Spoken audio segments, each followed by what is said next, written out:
Notification జారీ అయింది. 4వ విడత పోలింగ్ కోసం నోటిఫికేషన్ విడుదలైంది. 4వ విడతలో ఏపీ, తెలంగాణలో ఎన్నికలు జరగనున్నాయి. ఈ నెల 25 వరకు నామినేషన్ల స్వీకరణ ప్రక్రియ కొనసాగనుంది. ఉదయం 11 గంటల నుంచి 3 గంటల వరకు నామినేషన్ల ప్రక్రియ జరగనుంది. ఈ నెల 26న నామినేషన్ల పరిశీలన చేపట్టనున్నారు.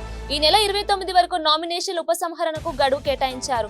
మే 13న పోలింగ్, జూన్ 4న కౌంటింగ్ జరగనుంది. సీఎం రేవంత్ ప్రచార రంగంలోకి దిగనున్నారు. రేపటి నుంచి గాలి స్పీడ్తో ఎన్నికల ప్రచారం చేసేందుకు సిద్ధమవుతున్నారు రేవంత్. నామినేషన్ల ప్రక్రియ ప్రారంభమవడంతో ప్రచారం జోరు పెంచాలని డిసైడ్ అయ్యారు పీసీసీ చీఫ్ రేవంత్. రేపటి నుంచి సీఎం రేవంత్ రెడ్డి సుడిగాలి పర్యటనలు చేయనున్నారు. రేపు ఉదయం మహబూబ్ నగర్ లో పార్టీ అభ్యర్థి వంశీచంద్ర రెడ్డి నామినేషన్ కార్యక్రమంలో పాల్గొనున్నారు సీఎం. రేపు సాయంత్రం మహబూబాబాద్ లో జరిగే బహిరంగ సభలో పాల్గొంటారు. రాముడిపై తాను ఎలాంటి వ్యాఖ్యలు చేయలేదని మంత్రి పొన్నం ప్రభాకర్ అన్నారు. ఒకవేళ తాను అన్నట్లు బండి సంజయ్ నిరూపిస్తే సజీవ దహనానికి సిద్ధమంటూ సంచలన వ్యాఖ్యలు చేశారు. తాము రాముడిని ఆరాధిస్తామని, కానీ రాజకీయాలు చేయమన్నారు. తెలంగాణలో 5 ఏళ్లు కాంగ్రెస్ ప్రభుత్వం సుస్థిరంగా ఉంటుందన్నారు. కేసీఆర్ మతి స్థిమితం కోల్పోయి మాట్లాడుతున్నారన్నారు. ట్యాపింగ్ పై కేటీఆర్ రోజుకో మాట మాట్లాడుతున్నారని పొన్నం ప్రభాకర్ ఫైర్ అయ్యారు. 10 ఏళ్ల పాటు అధికారంలో ఉన్న బీఆర్ఎస్ పార్టీ పరిస్థితి ప్రస్తుతం దారుణంగా ఉందని మంత్రి తుమ్మల నాగేశ్వరరావు అన్నారు. లోక్సభ ఎన్నికల్లో పోటీ చేసేందుకు బీఆర్ఎస్ కు అభ్యర్థులు కూడా దొరకని పరిస్థితి కూడా ఉందని ఎద్దేవా చేశారు.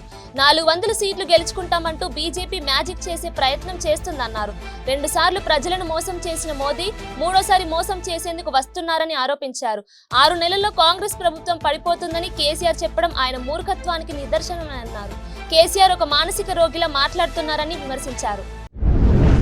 కరీంనగర్ లోక్సభ బీఆర్ఎస్ అభ్యర్థి వినోద్ కుమార్ తెలంగాణకు ఏం చేశారో చెప్పాలని మంత్రి పొన్నం ప్రభాకర్ ప్రశ్నించారు. కరీంనగర్ జిల్లా అలుగునూరులో కాంగ్రెస్ పార్టీ లోక్సభ ఎన్నికల సన్నాహక సమావేశంలో ఆయన పాల్గొన్నారు. రాష్ట్రానికి బీజేపీ ఏం చేసిందో చెప్పాలని నిలదీశారు. గ్యారంటీలను ఒక్కొక్కటిగా అమలు చేస్తున్నామని తెలిపారు. రైతులకు పంట బోనస్ తప్పకుండా ఇస్తామని హామీ ఇచ్చారు. 10 ఏళ్లలో కేసీఆర్ 7 లక్షల కోట్ల రూపాయల అప్పులు చేశారని విమర్శించారు. 10 ఏళ్లలో కేంద్ర ప్రభుత్వం తెలంగాణకు 10 లక్షల కోట్లు కేటాయించిందని కిషన్ రెడ్డి తెలిపారు. బీజేపీ పార్టీ లేకపోతే తాను లేనన్నారు. తనపై ఇప్పటి వరకు ఒక్క అవినీతి మచ్చ లేదని గుర్తు చేశారు. ఒక బిల్డర్, ఒక కాంట్రాక్టర్ అనేది నాకు ఇప్పటి వరకు తెలియదన్నారు. ఎప్పుడూ ఎవరిపై పక్షపాత ధోరణితో వ్యవహరించలేదని స్పష్టం చేశారు. తనపై కొందరు వ్యక్తులు చెప్పలేని భాషలో విమర్శలు చేశారని తెలిపారు. అలాంటి వారికి ప్రజలు గతంలో బుద్ధి చెప్పాలని పిలుపునిచ్చారు. బీజేపీ జాతీయ ఉపాధ్యక్షురాలు డీకే అరుణ మహబూబ్ నగర్ లోక్సభ నియోజకవర్గం నుంచి నామినేషన్ దాఖలు చేశారు. ముందుగా పట్టణంలోని కాటన్ మిల్లు శ్రీ వెంకటేశ్వర స్వామి ఆలయంలో ఆమె నామినేషన్ పత్రాలకు ప్రత్యేక పూజలు నిర్వహించారు. వేద పండితులు ఆశీర్వదించారు.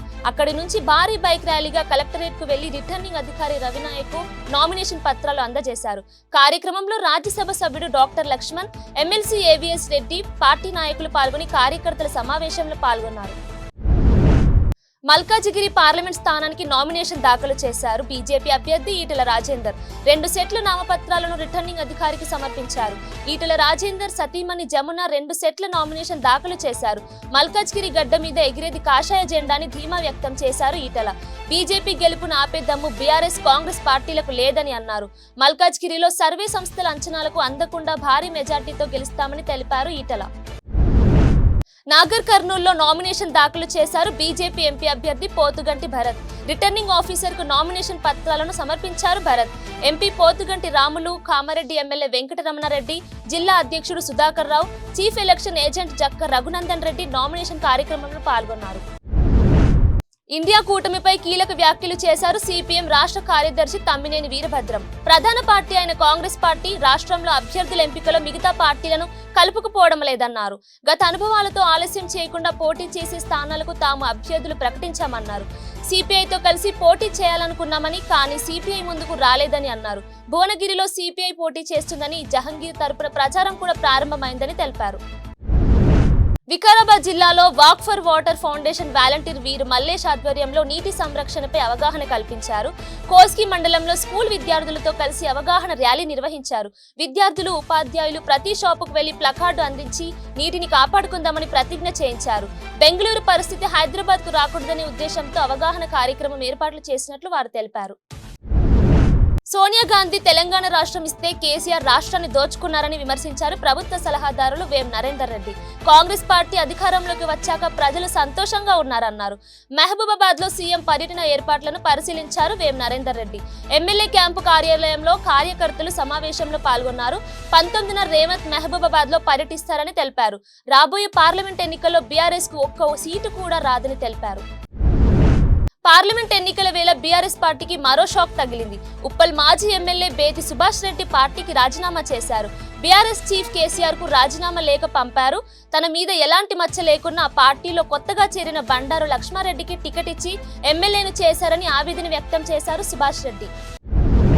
గత 10 ఏళ్లలో మోడీ చేసిన అభివృద్ధి గురించి గ్రామాల్లో ప్రజలు చర్చించుకుంటున్నారని, ఎట్టి పరిస్థితుల్లో ఈసారి ఖమ్మం జిల్లాను కమలం పార్టీ హస్తగతం చేసుకుంటుందని బీజేపీ ఎంపీ అభ్యర్థి తాండ్ర వినోద్ రావు అన్నారు. వ్యాపారం నుంచి ప్రజాసేవ కోసం రాజకీయాల్లోకి వచ్చానన్నారు. 7 మండలాలు ఇప్పటికే పర్యటించానని, ప్రజల నుంచి మంచి స్పందన వస్తుందన్నారు. నరేంద్ర మోడీకి రామరాజ్యం కోసం ఓటు వేస్తామని ప్రజలు అంటున్నట్లు ఆయన తెలిపారు. యాదాద్రి భువనగిరి జిల్లా కేంద్రంలోని సోషల్ వెల్ఫేర్ హాస్టల్లో ఫుడ్ పాయిజన్ తో విద్యార్థి మృతి చెందడం బాధాకరమన్నారు బీఆర్ఎస్ పార్టీ అధికార ప్రతినిధి వాసుదేవరెడ్డి. విద్యార్థి మరణాన్ని ప్రభుత్వ హత్యగానే భావించాలన్నారు. ఇప్పటి వరకు విద్యాశాఖకు మంత్రి లేడని, విద్యార్థుల పట్ల ప్రభుత్వానికి చిత్తశుద్ధి లేదని ఆయన ఫైర్ అయ్యారు. సీతమ్మను మనువాడిన భద్రాచల రామయ్య ఇవాళ పట్టాభిషిక్తుడయ్యాడు. శ్రీరామనవమి భద్రాచల పుణ్యక్షేత్రంలో నిన్న శ్రీ సీతారాముల కళ్యాణోత్సవం కన్నుల పండుగగా జరిగింది. ఇవాళ రామయ్య పట్టాభిషేకం జరిగింది. మిథిలా స్టేడియంలో రాముల వారికి మహా పట్టాభిషేక మహోత్సవం నిర్వహించారు. ఈ కార్యక్రమానికి రాష్ట్ర గవర్నర్ రాధాకృష్ణన్ దంపతులు హాజరయ్యారు. రాష్ట్ర ప్రభుత్వం తరపున స్వామివారికి గవర్నర్ రాధాకృష్ణన్ పట్టు వస్త్రాలను సమర్పించారు. నాగర్ కర్నూల్ అభివృద్ధి చెందాలంటే బీజేపీని గెలిపించాలన్నారు ఆ పార్టీ జిల్లా అధ్యక్షులు ఎల్నేని సుధాకర్. మోదీతోనే సంక్షేమం, అభివృద్ధి సాధ్యమని తెలిపారు. నాగర్ కర్నూల్లో పార్టీ ఎంపీ అభ్యర్థి పోతుగంటి భరత్ తో కలిసి బీజేపీ కార్యాలయాన్ని ప్రారంభించారు. విద్యావంతుడైన యువ నాయకుడు భరత్ ను గెలిపించాలని పిలుపునిచ్చారు సుధాకర్. చంద్రశేఖర్ రావు అన్న కుమారుడు కల్వకుంట్ల కన్నారావుపై మరో కేసు నమోదైంది. ఇప్పటికే హైదరాబాద్ శివారు ఆదిబట్ల భూవిధం కేసులో కేసు నమోదు కాగా తాజాగా దోపిడీ కేసు ఫైల్ అయింది. ఆయనతో పాటు మరో 5గురిపై బంజారాహిల్స్ పోలీస్ స్టేషన్లో ఎఫ్ఐఆర్ నమోదైంది. మంచిర్యాల జిల్లా కేంద్రంలో ఐపీఎల్ బెట్టింగ్ ముఠా ఆట కట్టించారు పోలీసులు. మున్సిపాలిటీ వాటర్ ట్యాంక్ సమీపంలో క్రికెట్ బెట్టింగ్ పెడుతున్న 10 మంది యువకులను అదుపులోకి తీసుకున్నారు. 10 మందిని అరెస్ట్ చేసి 10,000 రూపాయలు నగదు, సెల్ ఫోన్లు సీజ్ చేశారు. భద్రాద్రి కొత్తగూడెం జిల్లా పాల్వంచ మున్సిపాలిటీ ఆఫీస్ పై ఏసీబీ దాడులు చేశారు. ఎల్ఆర్ఎస్ పర్మిషన్ కోసం 15,000 రూపాయల లంచం డిమాండ్ చేసిన టౌన్ ప్లానింగ్ సూపర్వైజర్ రమణి ప్రసన్నలను ఏసీబీ అధికారులు రెడ్ హ్యాండెడ్ గా పట్టుకున్నారు.